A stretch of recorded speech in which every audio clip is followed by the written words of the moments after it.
आनंद भदौरिया जी। धन्यवाद सभापति महोदय।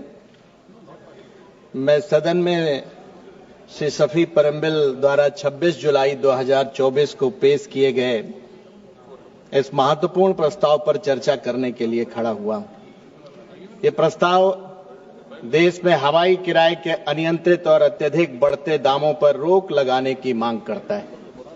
विशेषकर जो इस देश का आम आदमी है, जो प्रवासी मजदूर हैं, उनके हित में जो प्रवासी मजदूर विदेश में रह करके अपने देश की अर्थव्यवस्था में योगदान कर रहा है, ये उनके किराए से जुड़ा हुआ प्रस्ताव है। सभापति जी,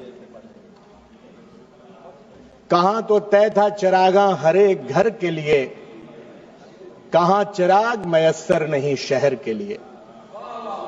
सभापति जी, हमने भारतीय जनता पार्टी के तमाम नेताओं और स्वयं माननीय प्रधानमंत्री जी के भाषण में सुना है कि भारतीय जनता पार्टी की हुकूमत हवाई चप्पल वालों को हवाई यात्रा कराना चाहती है, लेकिन यह नारा भी अन्य नारों की तरह ही हवाई साबित हुआ। सबका साथ सबका विश्वास, सबका साथ सबका विकास, सबका विश्वास, कहीं ना कहीं सबका साथ लेकिन अपनों का विकास, इसीलिए टूटा विश्वास। सभापति जी, मैं पूर्व उड्डयन मंत्री जी को सुन रहा था, ऐसा लग रहा था कि जैसे समुद्र मंथन होगा तो कोई अमृत निकलेगा। उन्होंने लंबा चौड़ा जो भाषण दिया, कहीं ना कहीं ऐसा लगा जैसे खोदा पहाड़ निकली चुहिया।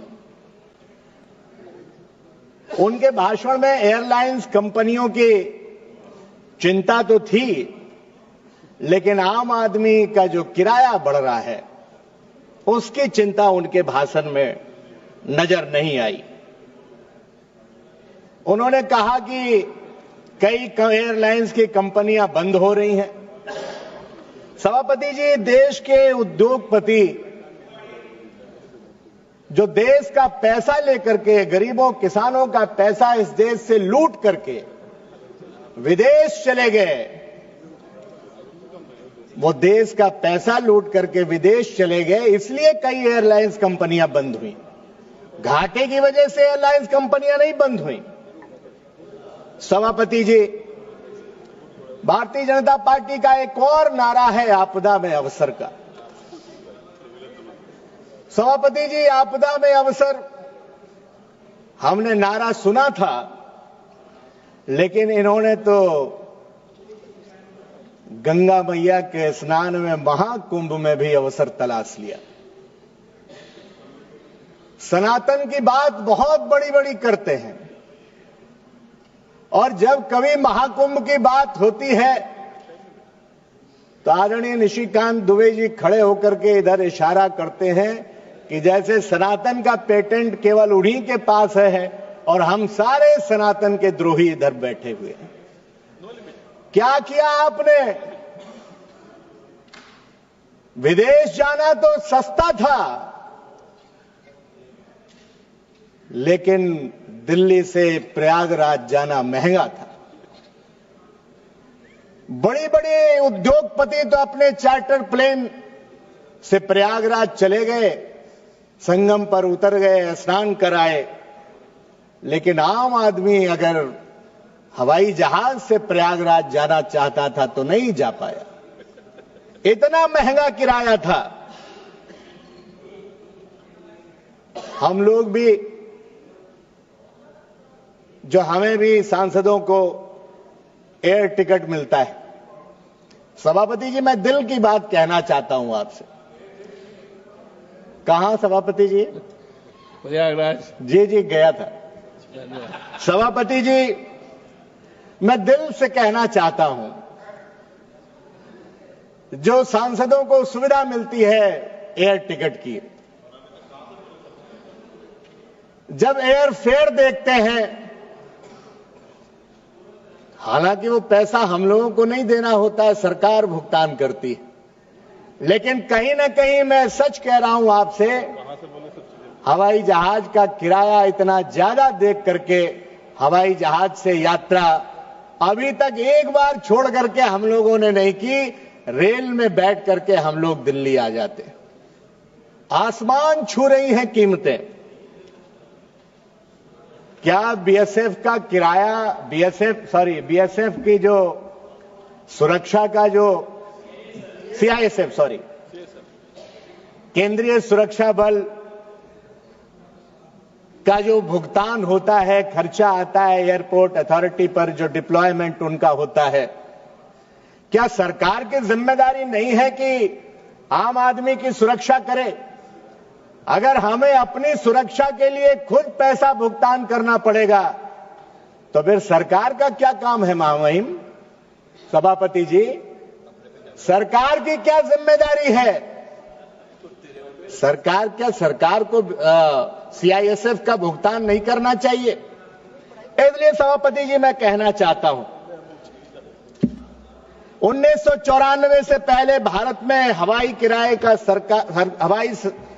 पर सरकार का पूर्ण नियंत्रण था, जिससे सुनिश्चित होता था कि यात्रियों को उचित दर पर सेवाएं मिलें। लेकिन एयर कॉर्पोरेशन एक्ट के निरसन और एयरक्राफ्ट रूल्स 1937 के नियम 135(1) के तहत एयरलाइंस को किराए तय करने की स्वतंत्रता मिलने के बाद यह व्यवस्था पूरी तरह बाजार के हाथों में चली गई। हालांकि नियम 135(4) के तहत DGCA, director general of civil aviation को अत्यधिक किराए वसूलने का या एकाधिकार की प्रवृत्ति पर रोक लगाने का अधिकार है, लेकिन यह प्रावधान भी पूरी तरह प्रभावहीन साबित हो रहा है। आज स्थिति यह है सभापति महोदय कि त्योहारों के मौसम में आप नई यात्रा कर सकते, और जो रूडी साहब बता रहे थे कि हम लोग तो आलसी हैं कि कल जाना है तो आज ही टिकट करा रहे हैं, 15 दिन पहले कराना चाहिए।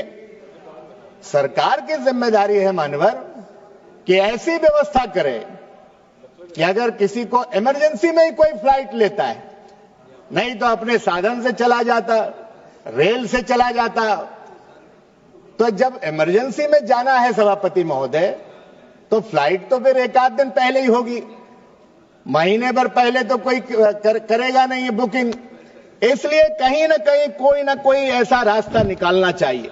और जो प्रवासी मजदूर हैं, प्रवासी मजदूर वो तो साल में एक ही बार अपने घर आते हैं सभापति महोदय, और फिर उनको इतनी ज्यादा टिकट के किराए की वजह से उनके साल भर की कहीं ना कहीं कमाई भी चली जाती।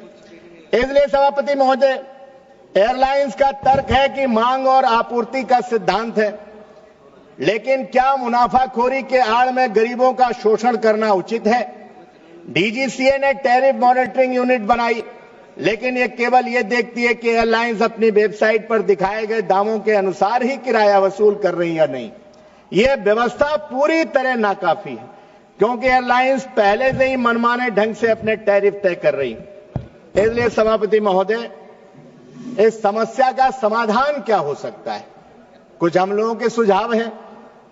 हवाई किराए पर एक उचित ऊपरी सीमा, अपर लिमिट एक तय होनी चाहिए कि इससे ज्यादा आप मनमाने तरीके से वसूली नहीं कर सकते।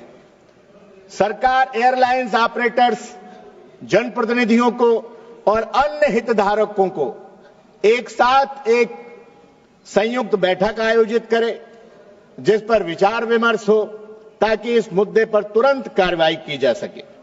एक अर्ध न्यायिक निकाय का गठन किया जाए जो हवाई किराए की नैतिक और न्याय संगत निगरानी कर सके। इसलिए सभापति महोदय, हमने कृषि मंत्री जी की वो खबर भी अखबार में पढ़ी थी कि इतना महंगा किराया और महंगा टिकट लेने के बावजूद भी एयरलाइंस में टूटी हुई चेयर पर बैठ करके माननीय कृषि मंत्री जी को यात्रा करनी पड़ी। यह दुर्भाग्यपूर्ण है सभापति महोदय। जो एविएशन मिनिस्टर हैं उनसे काफी उम्मीद इस देश को है, इस देश के आम नागरिकों को है, क्योंकि वो नौजवान हैं, खुशमिजाज हैं, कुछ करना चाहते हैं।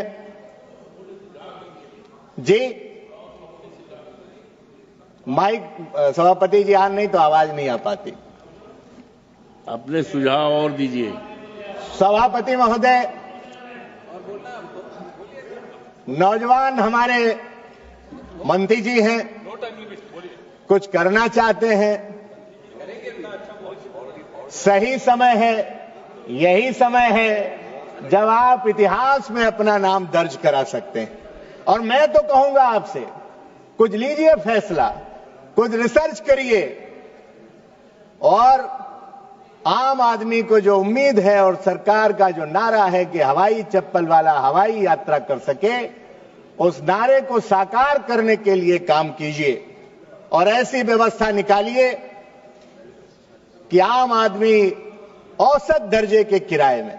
सभापति महोदय, जब महंगाई बढ़ रही है, जब आम आदमी की आमदनी लगातार घट रही है, मैं समाप्त कर रहा हूं आपके घंटी बजाने से पहले, इसलिए सभापति महोदय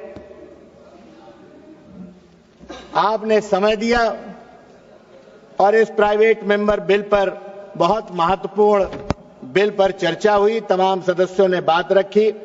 मैं सरकार से आग्रह करता हूं कि इस प्रस्ताव पर गंभीरता से विचार करे और एक ऐसी नीति बनाए जो एयरलाइंस के व्यावसायिक हितों और यात्रियों की सुविधा के बीच एक संतुलन बनाने का काम करे और आम आदमी को यात्रा करने में, हवाई यात्रा करने में आसानी हो सके, सुलभ हो सके। आपने समय दिया, आपका बहुत बहुत धन्यवाद।